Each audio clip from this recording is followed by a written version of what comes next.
রাসূল শুনেন, এই কিতাবটা আমি আপনাকে এমনি দেই নাই, বরঞ্চ এই কিতাবটা দেওয়ার একটা কারণ আছে, একটা মিশন আছে, একটা ভিশন আছে। এই কিতাবটা দেওয়ার উদ্দেশ্য হলো কিতাবুন আনজালনাহু ইলাইকা লিতুখরিজান নাসা মিনাজ-যুলুমাতি ইলান-নূর। সবাই বলে আল্লাহু আকবার। এই কিতাবটা আপনার উপরে এমনি এমনি আমি আল্লাহ পাক দেই নাই হে রাসূল। এই কিতাবটা দেওয়ার উদ্দেশ্য হলো অন্ধকারে থাকা নিমজ্জিত মানুষগুলোকে যেন, জাহেলিয়াতের ভিতরে থাকা মানুষগুলোকে যেন আপনি আলোর রাস্তা দেখাতে পারেন। সেই জন্য আমি আল্লাহ পাক এই কিতাবটা আমি আপনার উপরে দিলাম। জোরে কোন সুবহানাল্লাহ। আমার ভাইরা, এখানে অন্ধকার বলতে কোন অন্ধকারকে আল্লাহ বুঝিয়েছেন শোনেন। অন্ধকার বলতে আল্লাহ পাক কিন্তু রাতের যে অন্ধকার, এই অন্ধকারকে বুঝান নাই। এই অন্ধকার বলতে কিন্তু সেই অন্ধকারকে বোঝানো হয়েছে যখন সৎ মা, সৎ সন্তান সৎ মায়ের সঙ্গে জিনা করত, বাবা তার জীবিত কন্যা সন্তানটাকে বিয়ে দিতে হবে এবং সেই গোত্রের কাছে তার মেয়ের জামাইয়ের কাছে নত স্বীকার করতে হবে, এই জন্য মেয়েটাকে জীবন্ত হত্যা করত। এটাকে বলে অন্ধকার। সেই অন্ধকার থেকে সরায়া আলোর রাস্তা দেখালেন। সেই আলোটা কোনটা? যে আলোর জন্য আমরা প্রতিনিয়ত দোয়া করি। সবাই বলবেন ইহদিনাস সিরাতাল মুস্তাকিম। সেই রাস্তার নাম হলো ইহদিনাস সিরাতাল মুস্তাকিম।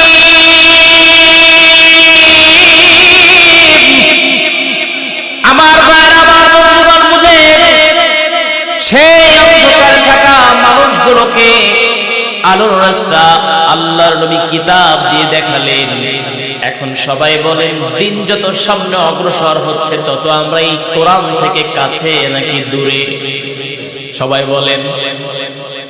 কথা বলতে হবে একসাথে। কথা না বললে কি, কথা না বললে আমার কষ্ট হবে, কথা বললে আমার ভালো লাগবে। সবাই কথা বলেন তো, কোরআন থেকে কাছে না দূরে? তাই না? কেমন করে কোরআন থেকে আমরা দূরে? কোরআনটাকে পড়তে জানি না।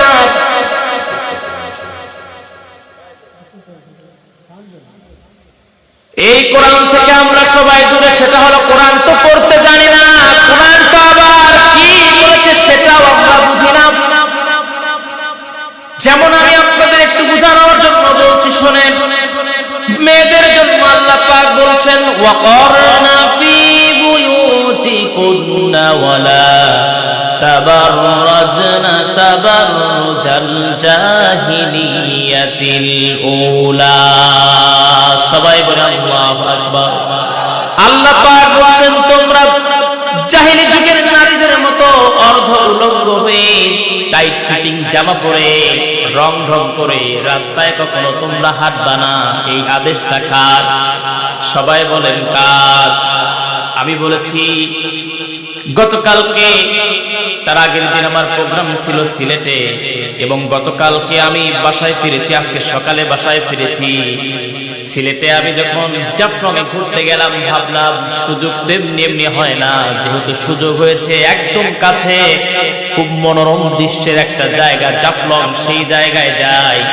সেই জায়গায় গিয়ে অবাক সবচেয়ে হয়ে গেলাম এইটা ভেবে যে কই আসলাম, এখানে তো ঈমান রাখা দেয়। প্রতিটা মানুষ যেন বাবা তার মেয়েটাকে উলঙ্গ করে নিয়ে আসছে, জামাই তার বউটারে নিয়ে আসছে, পুরো বডিটা যার যত বেশি ফোকাস করতেছে সে মনে তত দাঁড়ায়। বুঝেন না? আবার আমার মনে হলো ওই ঝর্ণা ধারায় গোসল করা আমার জন্য সম্ভব না, আমার লজ্জা লাগবে। আমি পুরুষ মানুষ, আমি যদি গোসল করি আমার লজ্জা লাগবে। কিন্তু এমন কিছু মেয়েদেরকে দেখলাম যারা গোসল করতেছে। আচ্ছা সবাই বলেন, মেয়েরা যখন গোসল করে, গোসল করার পর সঙ্গে সঙ্গে তার জামাটা আটোসাটো হয়ে যায়, যা দেহের সঙ্গে লেগে যায়, তার মানে ওই জামা পরা আর উলঙ্গ থাকা সমান কথাই। আমি মনে করলাম এরা কোন পরিবার থেকে আসছে। ওর পাশে একটা পাথর দূরে কিন্তু হিন্দুরা আসছে, তাদের ড্রেস যদিও প্যান্ট শার্ট পরছে, এত জঘন্য।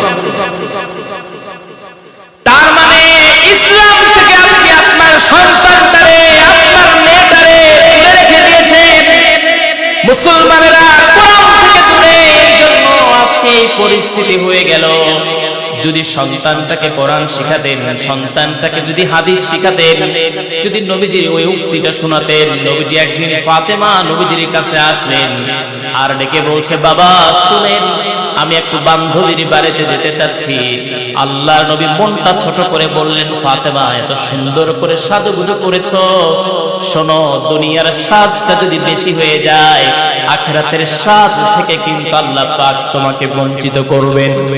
এতটুকু নবী শিক্ষা দিয়েছেন আর শাসন নবীজি করেছেন। নবীজি বলেন, এরপর থেকে দেখি নাই আমার মেয়ে ফাতেমা কখনো বেশি সাজগুজ করে কখনো আমার সামনে দিয়ে অন্য জায়গায় গিয়েছে বা অধিক সাজগুজ করেছে, আমি নবী এটা দেখি নাই। সুবহানাল্লাহ বলেন। আমার ভাইরা এখানে বলেন, কয়জন আছেন আপনারা সন্তানটাকে বলেছেন বাবা, বা মেয়েটাকে বলেছেন মা, তুমি আজ থেকে পর্দা করবা, বাইরে যাবা না, মুখটা খুলে রেখে টাইট ফিটিং জামা পরবা না, পাখি জামার জন্য পাগল হবা না, প্লাজোর জন্য পাগল হবা না। এই আদেশটা কয়জন বাবা তার মেয়েরে করছেন? হাত তুলেন। এই একজন হাত তুলেন। হ্যাঁ, হাত নামা। আমার ভাই, আমার বন্ধুগণ, আমরা যদি শাসন করতাম, ছেলে আর মেয়ে কিন্তু এত খারাপ হতো? নবীজি বলে, আপনি আপনার সন্তানকে তিনটা শিক্ষা দিবেন। আদিবু আওলাদিকুম আলা ফালাতিল ফিসাল, হুব্বি নবিয়িকুম ওয়া হুব্বি আহলি বাইতিহি ওয়া কিরাআতিল কুরআন।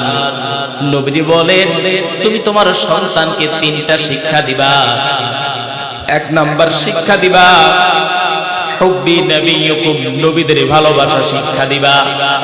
দুই নাম্বার শিক্ষা দিবা ওয়া হুব্বি আহলি বাইতিহি, আহলে পরিবার পরিজন নবীদের যারা আছে তাদের ভালোবাসা শিক্ষা দিবা। ওয়া কিরাআতিল কুরআন, কোরআন শিক্ষা দিবা। এই তিনটা চরিত্রের উপরে যদি কোনো বাবা তার সন্তান, তার মেয়েটাকে যদি বড় করে যদি এই শিক্ষাগুলো যদি দেয়, তাহলে ওই সন্তান কখনো বাবা মার অবাধ্য হতে পারে না। ঠিক কিনা? সবাই বলি ঠিক। জালসা থেকে বের হয়ে গেলে আমি ঠিক কিনা? এটাও ঠিক। আমার ভাই, আমার বন্ধুগণ, কষ্ট হচ্ছে নাকি? আমার ভাই, আমার বন্ধুগণ, আমি এই শিক্ষাগুলো আমি আমার বাবা মার কাছ থেকে পেয়েছি। সবচেয়ে বড় বিষয় হলো, আমি গর্ববোধ করি আমি ভেন্দি দাখিল মাদ্রাসাতে পড়াশোনা করেছি। আমি আমার শিক্ষকদের কাছ থেকে শিক্ষাগুলো পেয়েছি, আলহামদুলিল্লাহ। আমার ভাই, আমার বন্ধুগণ, এই জন্য যেখানেই যাই আমার গর্ববোধ হয়। আমি এমন মাদ্রাসায় পড়ি না, আল্লাহ আমাকে পড়ার নাই। অনেক মাদ্রাসার এমন বাজে বাজে রিপোর্ট আছে, কিন্তু আমি যেই মাদ্রাসায় পড়েছি মাদ্রাসার কোনো খারাপ রিপোর্ট আমি পাই নাই। আমার শিক্ষকগুলো যে শিক্ষা দিয়েছেন, আমার বাবা মা আমাকে যেই শিক্ষা দিয়েছেন, বিশেষ করে আমার মার কথা যদি বলি, আমার বাবা খুবই সাধারণ মানুষ, কিন্তু আমার মা যে শিক্ষাগুলো আমাকে দিয়েছেন, আল্লাহর কসম করে বলতে পারি, আমার এই যে অবস্থানটা আল্লাহ পাক তৈরি করে দিয়েছেন, এই অবস্থানটার জন্য আমি কখনো আমার যোগ্যতায় আমি এখানে আসি নাই। আমি বলতে চাই, আমার মায়ের চোখের পানির কারণে, আমার মায়ের দোয়ার কারণে আল্লাহ পাক এই জায়গায় আমাকে সম্মানের জায়গায় বসাইছেন। অথবা আমার চেয়ে ব্রিলিয়ান্ট স্টুডেন্ট ছিলেন, আমার চেয়ে ভালো স্টুডেন্ট ছিল, একই জায়গায় পড়াশোনা করতাম, চাকরির জন্য পাগল, আর্মি আমার চাকরি দিলেও করবে। আমার ভাইরা বুঝে, এই জন্য সন্তানদের শিক্ষা দিবেন হুব্বি নবিয়িকুম, নবীদের ভালোবাসা শিক্ষা দিবেন। তারপরে তার পরিবার পরিজনের ভালোবাসা শিক্ষা দিবেন, কোরআন শিক্ষা দিবেন। যেই সন্তানরা এই তিনটা চরিত্রের উপরে যারা প্রতিষ্ঠিত হতে পারবে, এই তিনটা চরিত্র যে নিজের মধ্যে ঢুকায় দিতে পারবে, আমি মনে করি ওই সন্তানটা কখনো কোরআনের মাহফিল বন্ধ করতে পারে না। ঠিক কিনা?